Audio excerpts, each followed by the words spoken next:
अस्सलाम वालेकुम, आप देख रहे हैं एजुकेशनल रिसर्च और आज हम करेंगे एक्सरसाइज 2.2। तो सबसे पहले जो है वो हम प्रॉपर्टीज़ के बारे में देख लेते हैं, प्रॉपर्टीज़ ऑफ रियल नंबर्स, क्योंकि एक्सरसाइज 2.2 करने के लिए प्रॉपर्टीज़ ऑफ रियल नंबर्स का कॉन्सेप्ट जो है वो क्लियर करना निहायत ज़रूरी है। तो चलिए पहले प्रॉपर्टीज़ का कॉन्सेप्ट क्लियर कर लेते हैं।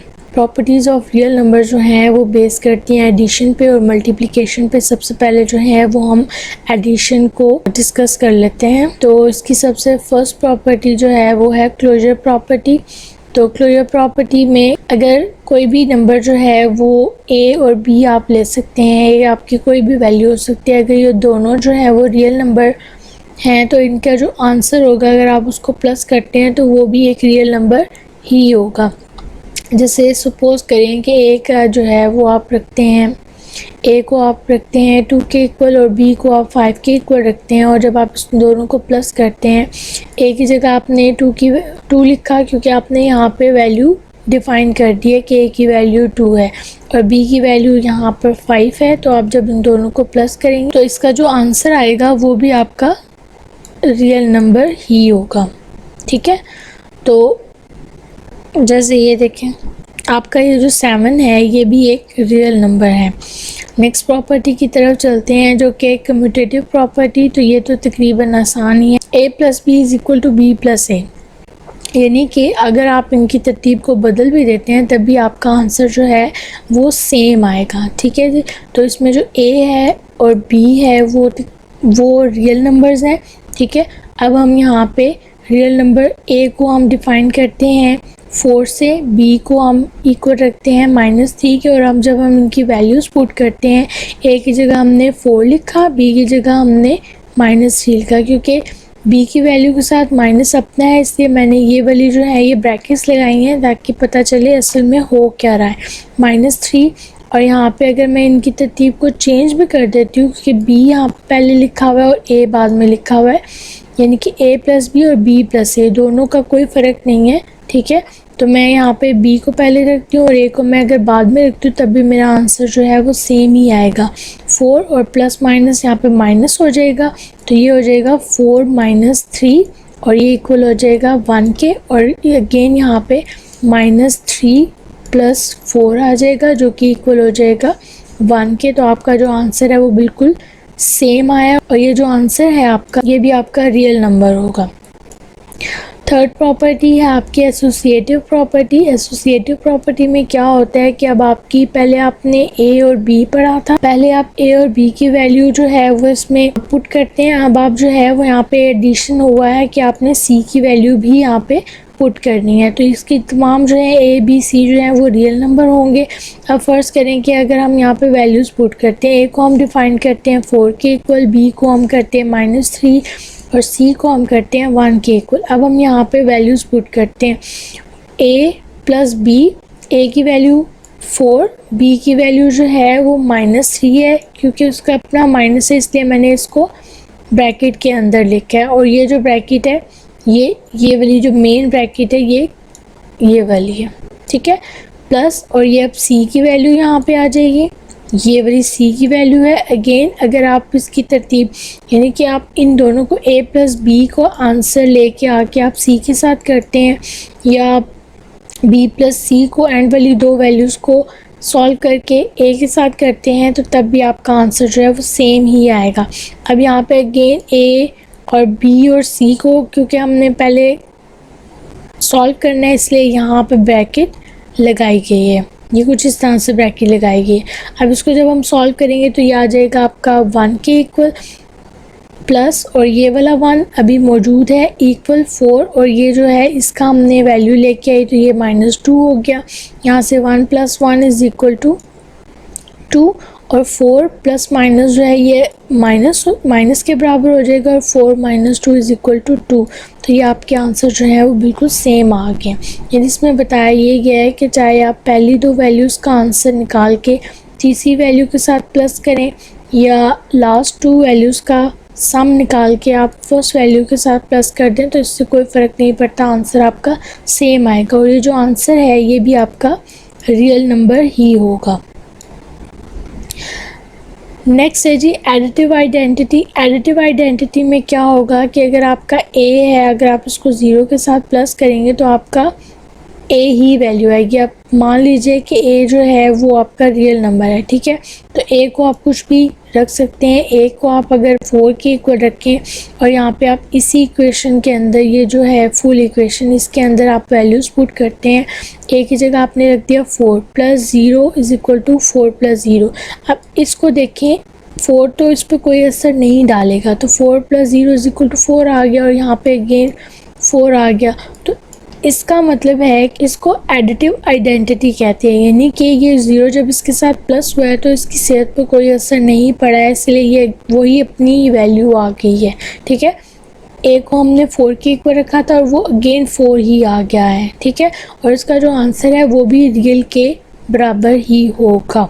एक और एग्जांपल ले लेते हैं। अब मैंने जो है वो ए की वैल्यू जो है वो नेगेटिव में रखी है -9, तो -9 अगेन मैं इस वाली में ही पुट कर रही हूँ, ये फार्मूला है इसी में मैं पुट कर रही हूँ। -9 + 0 जब मैं करूँगी यहाँ पे और इसको मैं अगर तरतीब बदल भी देती हूँ तभी मेरा आंसर जो है वो सेम आएगा और ये जो आपका आंसर है ये भी रियल नंबर ही होना चाहिए। नेक्स्ट है एडिटिव इन्वर्स। एडिटिव इन्वर्स में क्या होता है कि अगर आपके पास कोई वैल्यू है, अगर आप उसी का इन्वर्स लेते हैं तो आपके पास जो है वो 0 वैल्यू आएगी, जैसे कि, और ये जो दोनों आप वैल्यूज़ लेते हैं सारी की सारी जो है वो रियल नंबर्स हैं, ठीक है।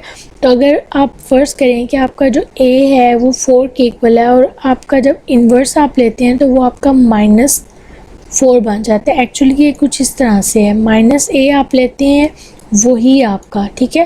लेकिन जब ये a यहीं पे है लेकिन ये जो माइनस है ये इस साइड पे आ गया है तो ये आपका इन्वर्स बन गया, ठीक है। जब आप इसी का इन्वर्स लेते हैं तो ये कुछ तकरीबन इस तरह से होगा और जब ये आपस में जब सॉल्व होगा तो ये 0 के इक्वल आ गया है, तो इसका मतलब है ये एडिटिव इन्वर्स है, ठीक है। और ये जो 0 है ये भी रियल नंबर है जी। तो ये जो है रियल नंबर की प्रॉपर्टी थी अंडर एडिशन। अब हम पढ़ेंगे properties of real number under multiplication. अब मल्टीप्लाई को यूज़ करते हुए हम कौन कौन से प्रॉपर्टीज़ जो हैं वो यूज़ कर सकते हैं। हम क्लोजर प्रॉपर्टी यूज़ करते हैं जिसमें हमारे पास जो है पहले जो था हमारे पास एडिशन में a + b था, ठीक है।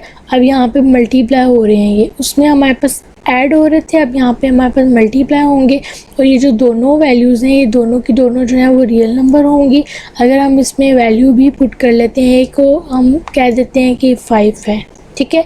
ये कोई भी नंबर हो सकता है, मैं यहाँ पे 5 ले रही हूँ, b यहाँ पे मैं 6 ले रही हूँ। अगर मैं इन दोनों को मल्टीप्लाई करती हूँ, a की मैंने रखा 5 और b का मैंने रखा वैल्यू 6, ठीक है। तो जब मैं इन दोनों को मल्टीप्लाई करूँगी तो ये आएगा 30 के इक्वल और ये जो 30 है ये भी आपका रियल नंबर ही है। तो नेक्स्ट एक और मैं एग्जांपल ले लेती हूँ।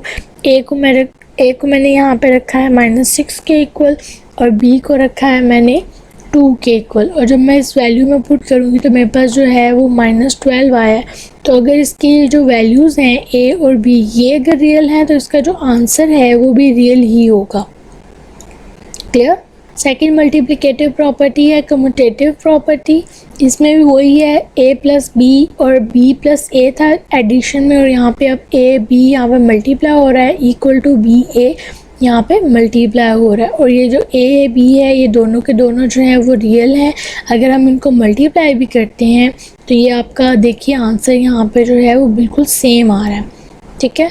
तो एक और एग्जांपल ले लेते हैं। a को रखा -6 के इक्वल, b को रखा 2 के इक्वल, और जब आप इसको इसमें इस लॉ के मुताबिक इसको वेरीफाई करेंगे ab = ba। अब आपने यहाँ पे a की वैल्यू पुट की, b की, आप इन दोनों को इक्वल के उस साइड पे भी आप वैल्यू पुट करते हैं तो इसका जो आंसर है वो बिल्कुल सेम आएगा। और ये जो वैल्यू है आपकी ये भी रियल नंबर होगा क्योंकि ये जो आपने वैल्यूज़ लिए हैं ये रियल नंबर है, तो आपका जो आंसर है उसकी वैल्यू भी रियल नंबर ही होगी।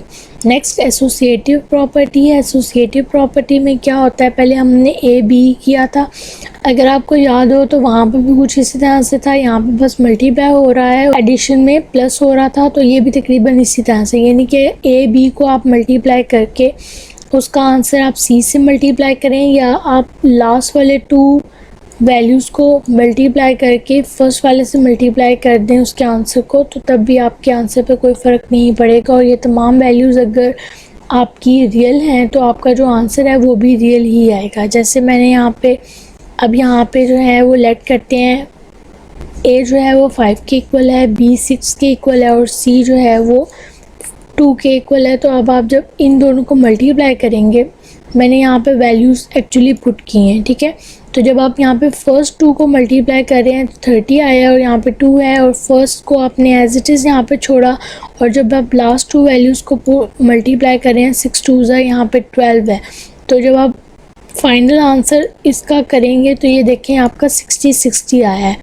यानी कि जब आपने वैल्यू जो हैं वो रियल नंबर लिए हैं तो आपका जो आंसर है वो भी रियल में ही आएगा, और आपका जो है वो एसोसिएटिव में यहाँ पे बराबर का साइन है, तो इन दोनों का जो आंसर है वो बिल्कुल बराबर आना चाहिए, अदरवाइज़ आपका जो आंसर है वो बिल्कुल रॉन्ग हो जाएगा। अगेन सेकेंड एग्जांपल भी मैंने इसी तरह से लिया, इसमें कुछ ज़्यादा नेगेटिव वैल्यूज़ हैं, तो अगर आप देखें तो इसमें पुट किया मैंने, ठीक है, तो आंसर जो है वो अगेन बराबर आ रहा है, ठीक है। और अगर मैंने इसकी वैल्यूज़ जो हैं वो रियल ली हैं, रियल नंबर्स की ली हैं, तो इसका जो आंसर है वो भी रियल नंबर में ही आएगा। फोर्थ प्रॉपर्टी है हमारी मल्टीप्लिकेटिव आइडेंटिटी। मल्टीप्लिकेटिव आइडेंटिटी में क्या होता है कि अगर हम किसी भी नंबर को 1 से मल्टीप्लाई करते हैं तो वो अपना ही नंबर आ जाता है। जैसे लेट करें यहाँ पे a को मैं इक्वल रखती हूँ 3 के साथ, तो जब मैं 3 को मैं 1 से मल्टीप्लाई करूँगी और उसकी तरतीब भी अगर मैं चेंज कर देती हूँ तो आंसर में कोई फ़र्क नहीं पड़ेगा। और जब मैंने 1 से मल्टीप्लाई किया तो ख़ुद ही वही वैल्यू आ गई जो मैंने a की रखी थी, तो इसको बोलते हैं आइडेंटिटी। तो जब आपका एडिशन में हो रहा तो वो एडिटिव आइडेंटिटी बन जाएगी, और जब आपका मल्टीप्लिकेशन में हो रहा हो तो वो मल्टीप्लिकेटिव आइडेंटिटी हो जाएगी। और अगर आपने वैल्यू जो है वो रियल ली है तो आपका आंसर जो है वो भी रियल में ही आएगा। इसी तरह से नेक्स्ट भी इसी तरह से है, ए को मैंने अब माइनस यहाँ पे रखा है, तो जब मैंने माइनस की वैल्यू 1 से मल्टीप्लाई की है तो अगेन मेरे पास सेम वैल्यूज़ आई हैं, और अगर इक्वल के मैंने तरतीब चेंज करके भी करूँ तो तब भी मेरे पास वैल्यूज़ में कोई फ़र्क नहीं पड़ा है। नेक्स्ट है मल्टीप्लिकेटिव इन्वर्स। तो मल्टीप्लिकेटिव इन्वर्स में हमारे पास क्या होगा कि अगर मैं कोई एक नंबर लेती हूँ, उसका रेसिप्रोकल लेती हूँ और इक्वल के उस साइड पे रख के मैं उसकी तरतीब चेंज भी कर देती हूँ, ठीक है, तो उस पर कोई फ़र्क नहीं पड़ेगा। और ये जो दोनों वैल्यूज़ हैं सारी की सारी जो हैं वो रियल होंगी, ठीक है। तो लेट सपोज करें कि मैं a को रखती हूँ 2 के इक्वल, ठीक है, ये तो हो गया 2। अब ये जो चीज़ है और ये जो 1/2 है ये इस 2 का मल्टीप्लिकेटिव इन्वर्स है, यानी कि अगर मैंने 2 रखा तो ये जो मल्टीप्लिकेटिव इन्वर्स है ये 1/2 होगा, ठीक है। और अगर 1/2 रखा तो मल्टीप्लिकेटिव इन्वर्स 2 होगा। क्लियर?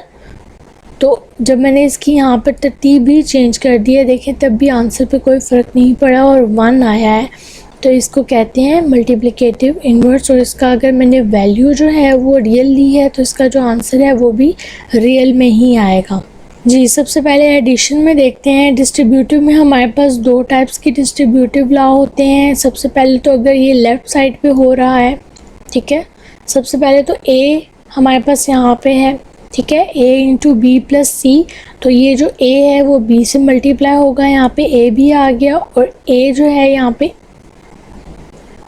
और ये वाला प्लस और a इस c से मल्टीप्लाई होगा तो a c आ जाएगा। एक्चुअली ये आपका एक तरह से मल्टीप्लिकेटिव भी हो रहा है।